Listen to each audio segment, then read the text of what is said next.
entablar comunicación en este momento con Guillermo Bertel, él es politólogo y sociólogo. Guillermo, te agradezco muchísimo por este tiempo. ¿Cómo ves esta situación y la cantidad de partidos y alianzas que se han presentado, tomando en cuenta principalmente el discurso previo de la unidad de oposición? Hola César.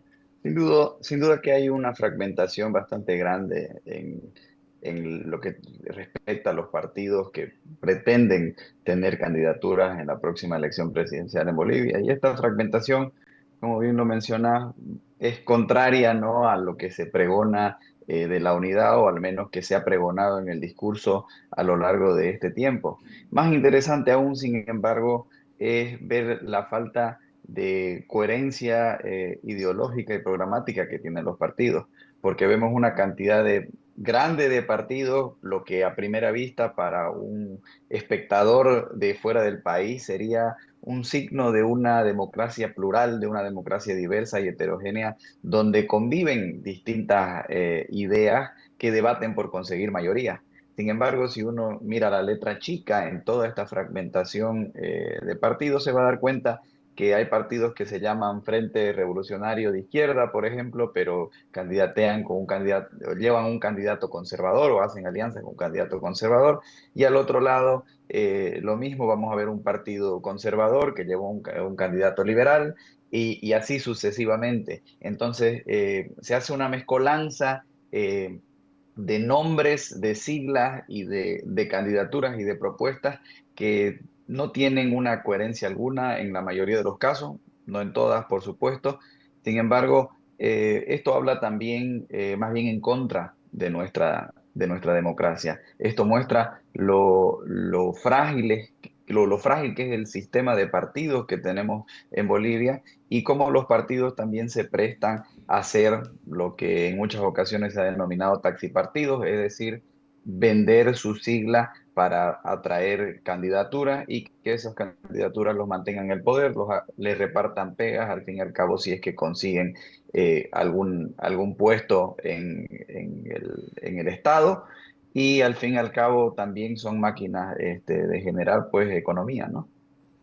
Guillermo, llama la atención el hecho de que se hayan presentado tantas agrupaciones, tantos partidos, pero en realidad en este momento solamente hay tres candidatos que han oficializado que van a ir, porque ni siquiera el Movimiento al Socialismo ha dicho quién va a ser su candidato.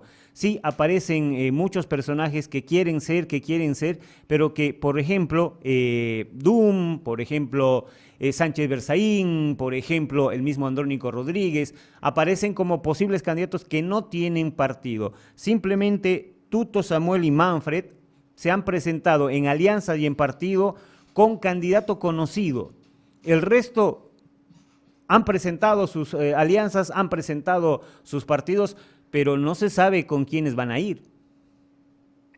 Si fuera política económica, diríamos que es una política orientada a la oferta, porque ¿qué es lo que están haciendo los partidos? O sea, se ponen en la lista y están haciendo una oferta, diciendo, mira, yo tengo la sigla, si aparece el candidato, podés venir a tocarnos la puerta porque nosotros tenemos todos los papeles en orden. Y al final es el fenómeno que venía explicando. Los partidos son una forma de taxis que llevan a candidatos, pero que no tienen una coherencia ideológica que los destaque. Tienen nombres a veces muy rimbombantes, pero al fin y al cabo, en lo que es programa de partido, democracia interna, toda la articulación política que normalmente requiere un partido político serio, eh, sobre todo a nivel internacional, ya si lo ve uno de manera comparativa, no existe en Bolivia, lamentablemente, al menos no por el momento, o son pocos los partidos que realmente tienen una estructura más o menos sólida, pero aún así, por ejemplo, agarrando Unidad Nacional, sí tiene una estructura de partido más o menos consolidada que viene a través de los años, que es muy distinta a otros partidos. Sin embargo, también vemos que tiene ciertos déficits, ¿no? Si uno presenta el mismo candidato por 20 años, el mismo jefe de partido, o sea, son cosas que a uno le llaman la atención a largo plazo también, que hablan del sistema partidario como tal.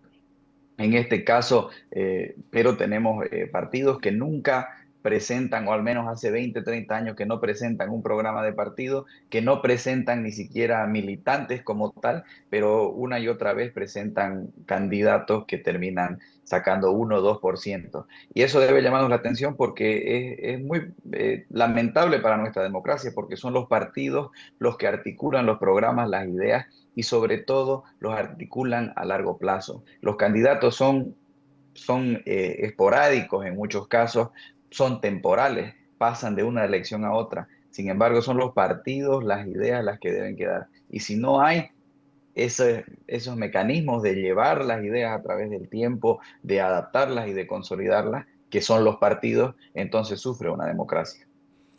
Es muy fácil hacer partido político en Bolivia. No, por supuesto que no. Y las trabas que se han impuesto por parte del movimiento al socialismo en los últimos 20 años aproximadamente han contribuido bastante también a que sea más difícil formar partidos a largo plazo. Se hizo ciertamente también, vale hacer la aclaración, o el matiz en todo caso, se pensaba que abriendo la puerta a más agrupaciones ciudadanas, a mayor pluralidad democrática, se iba a acabar con la hegemonía de los partidos políticos en lo que concierne a la representación política. Si uno lo piensa bien, es una idea que uno dice, bueno, no está mal que más gente pueda participar del proceso político, porque los partidos sin duda en el periodo neoliberal que se llama Bolivia eran partidos demasiado cerrados y no había mucha democracia interna. Entonces, para poder candidatear, para poder participar del proceso electoral, uno tendría que ingresar a estos partidos y tratar de hacer carrera, pero era demasiado difícil porque en algunos casos también se lo denunciaba de elitistas. Sin embargo, abrieron esta puerta de las alianzas políticas en el movimiento al socialismo y que haya mucha más posibilidad de participar por otros medios, pero eso hace que se fragmente más el escenario y que hacer partido al mismo tiempo se haga mucho más difícil. Es ahí que pierde el programa, es ahí que pierde la ideología, es ahí que pierden las ideas de cambio para un país. Entonces ahora tenemos demasiados candidatos, pero no tenemos ideas.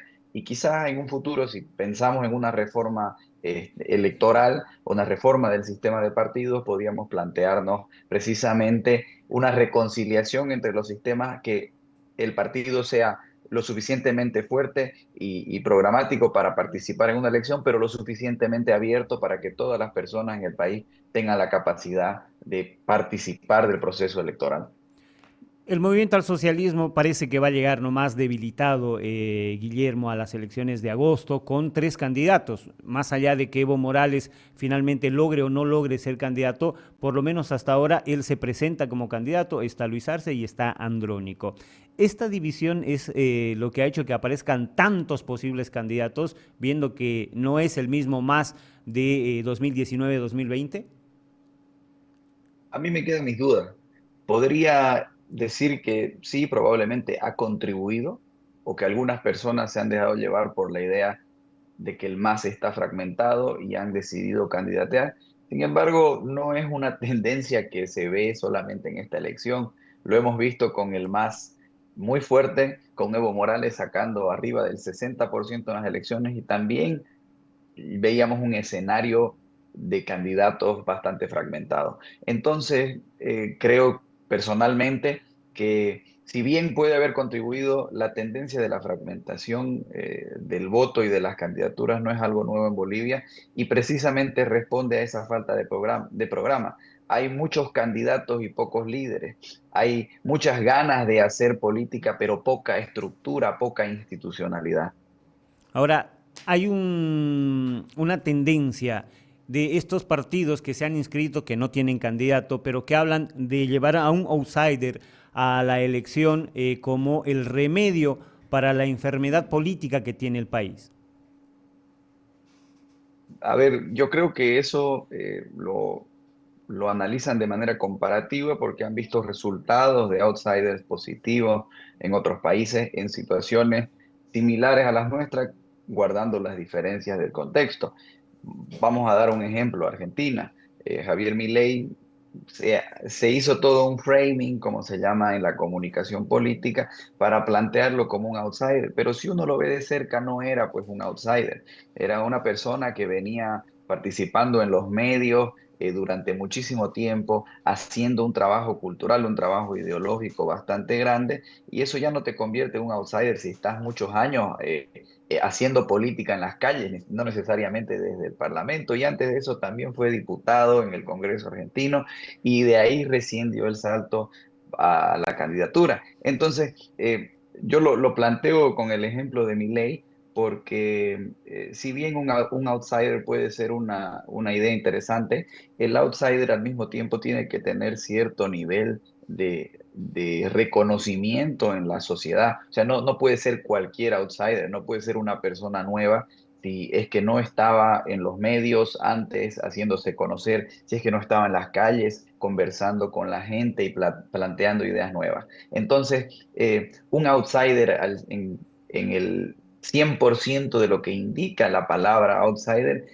me parece muy complicado. Sin embargo, un outsider, como por ejemplo hoy en día se lo plantea Jaime Dunn, que tiene cierta llegada, que viene en los medios durante mucho tiempo, es sin duda una candidatura interesante. Yo me mantengo escéptico porque no creo que alcance para ganar una elección. Puede alcanzar para sacar un porcentaje bastante interesante, tener un poder interesante de veto en la Asamblea Legislativa y a largo plazo crear un proyecto político que se mantenga. Sin embargo, en la elección de ahora va a ser bastante complicado porque ya nos queda muy corto el tiempo y las elecciones en Bolivia no solamente se ganan en las redes sociales y en los medios masivos de comunicación, sino también se ganan y sobre todo se ganan en las calles, en los mercados, con la gente en los barrios. Y creo que hay otros candidatos, a pesar de ser tradicionales y no tener tanta presencia en las redes sociales, por ejemplo, tienen un alcance un poquito mayor en eso que viene a ser la política tradicional, la política de la calle.